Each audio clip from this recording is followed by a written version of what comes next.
Formula 1 throughout the years has had some of the most iconic racing cars ever created, and the reason for how iconic they are is down to how successful they are on track. And today I am going to be ranking my top 10 of the most successful F1 cars of all time.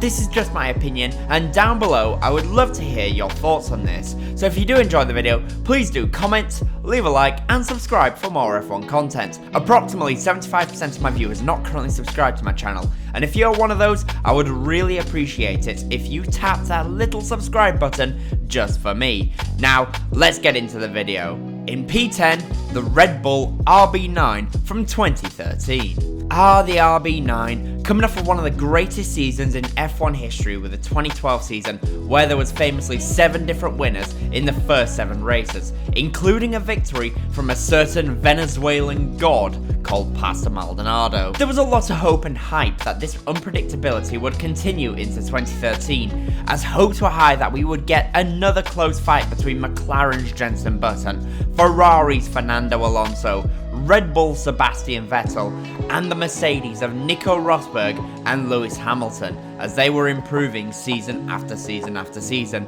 And well, in the beginning it looked like we might just get that, with Kimi Raikkonen taking victory in Australia, Vettel winning in Malaysia, albeit in controversial fashion, and Fernando Alonso winning in China. It all looked like we were going to head for another 2012 style season full of twists and turns. But then from Monaco onwards, Sebastian Vettel entered his final form and finished on the podium every single race he finished. And well, it would have been on the podium every single race from Monaco if he didn't break down in Silverstone. Famously, after the mid-season break, Red Bull and Sebastian Vettel won all 9 races in a row and absolutely dominated the championship, finishing on 397 points, with second place Fernando Alonso 155 points behind. Truly a dominant performance as Seb went on to win his 4th and final F1 World Championship. In P9, the Red Bull RB18. Well, it's another spot on the list for Red Bull. This time though, we've moved all the way to 2022. This season was a new era, with completely new F1 cars, the likes of which we have never really seen before, and it was interesting to see how things would pan out, and also we would see who got it right and who got it wrong. The prediction was that Red Bull and Mercedes would almost certainly get it right, and well, one of them did. Red Bull produced a brilliant machine, but it did not actually start the season as the fastest car, but it was the best overall package. In the hands of Max Verstappen and a strategy team that was awake and paying attention to what was actually happening on circuit, they were able to take wins that perhaps they should not have taken in the early stages of the season. But in the second half of the year, Max Verstappen and Red Bull were in a class of one. Max won 15 races that season, with Sergio Perez winning 2 races as well, and Max dominated the World Championship with 454 points to Charles Leclerc in P2 with 308 points. Not only this, but Red Bull won 10 of the final 11 races. It was truly a season where the RB18 was in a class of one. In P8, the Williams FW14B. The early 90s, a time when F1 was going through a technological revolution, a time where we saw completely brand new electronic innovations. It started with Ferrari being the first team to run a sequential paddle shift gearbox design instead of the H pattern that everyone else was using. And this was just the beginning. Williams were working on and had perfected 3 things that would change F1 forever. This was traction control, anti-lock brakes, and most famously, active suspension. And by 1992, they'd perfected this with their own flappy paddle gearbox as well. And with this, Nigel Mansell and his mustache was able to take pole at every single race except for 2. And one of those 2 where he didn't take pole, his teammate managed to take pole position. Mansell was also able to win 9 of the 16 races, with his teammate Riccardo Patrese winning 1 race, and Mansell dominated the championship with 108 points, over 5 races ahead of his nearest non-Williams rival. And all that is despite Nigel Mansell and his fantastic mustache having 4 DNFs that season. A truly dominant performance in one of the most technological advanced cars of all time. In P7, the Mercedes W11. Now don't get me wrong, this car should be higher up on the list. The W11 from 2020 is the fastest F1 car of all time, and in Lewis Hamilton's hands, he was able to clean up and dominate the World Championship. Hamilton won 11 of the 17 races, and probably would have won more if it was a normal championship. But Bottas was only able to win 2 of the races. The car had a clear advantage, and much like the FW14B, it was equipped with technological revolutions. The car included the now banned DAS system, which stood for dual axis steering. This was a tyre warming device which would alter the toe of the tyres, either pushing them in or pushing them out, as the driver would push or pull on the steering wheel. Mercedes claimed all but 2 pole positions that season, and if not for the bad tyre call at Sakir and bad luck with the FIA closing the pit lane in Monza, they would have probably won 15 of the 17 races that season and probably would have ranked a little bit higher on this list. In P6, the Ferrari F2004. Yep, another iconic car that was legendary for being the fastest F1 car of all time, and it held that moniker for about 13 years. In the hands of Michael Schumacher, the Ferrari F2004 almost won all of the first 13 races in a row. I did a video talking about that, which you can find in the description below. Now, that may not have actually happened in the end thanks to Monaco, but the F2004 did win 15 of the 18 races, with Michael Schumacher winning 13 races and his teammate Rubens Barrichello winning 2 races. The 2 drivers took an easy 1-2 in the Drivers' Championship, and each driver only had 1 DNF to their name. Michael won his 7th and final World Championship, rather poetically at the Belgian Grand Prix at Spa, and it's poetic because this is where he made his debut for Jordan in 1991.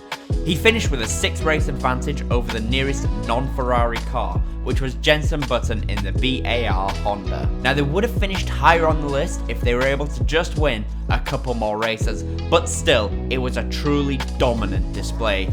But it's not the most dominant Ferrari on the list. Before we get into the top 5, I just want to say if you are enjoying the video, please hit the like button and subscribe for more F1 content. I really do love conversing with you all and getting involved in the conversation. So please, down below, let me know what is your top 10 list as well.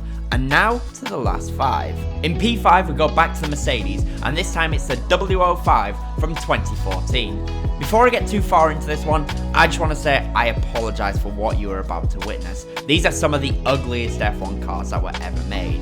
Now, when the turbo hybrid era begun in 2014, there was really only one team and one power unit supplier ready for the change, and that was Mercedes. They had been building towards this since they rejoined the sport fully in 2010, and well, all that work had paid off. Lewis Hamilton and Nico Rosberg absolutely obliterated the entire field and took pole position at every single race except for one, in which Felipe Massa in the Williams was able to sneak himself onto pole position. This car won 16 of the 19 races in the 2014 season, and if not for reliability issues in Montreal and the 2 drivers colliding in Belgium, they could have very easily won 18 of the 19 races.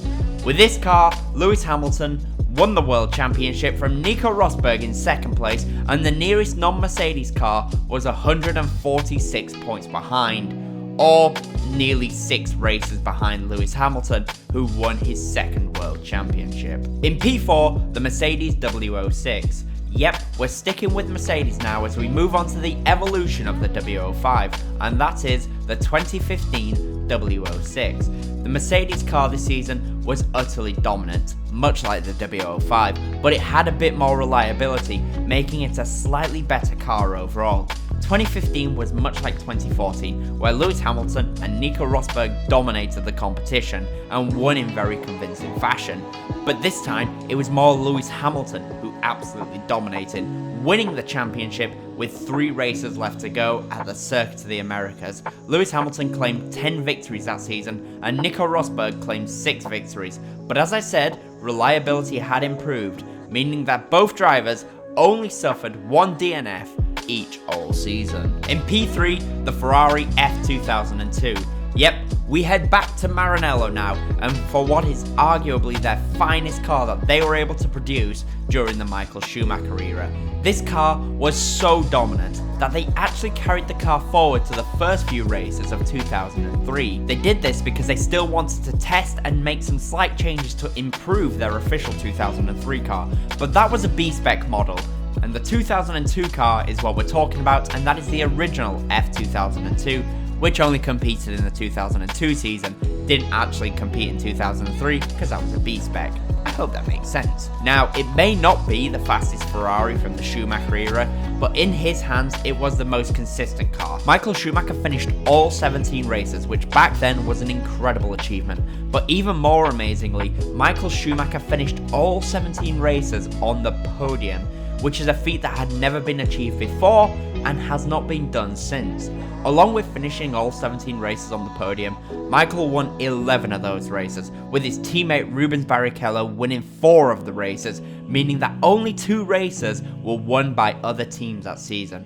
Michael Schumacher absolutely destroyed the competition, finishing over 6 races ahead of his teammate in the points and a staggering 9.5 races ahead of the nearest non-Ferrari driver.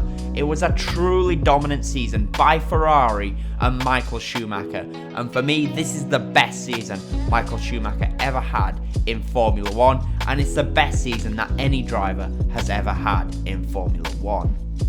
In P2, the Mercedes W07. Yep, we're back to Mercedes now, and with that we head to the next car in the era of the Mercedes domination from the early stages of the turbo hybrid era.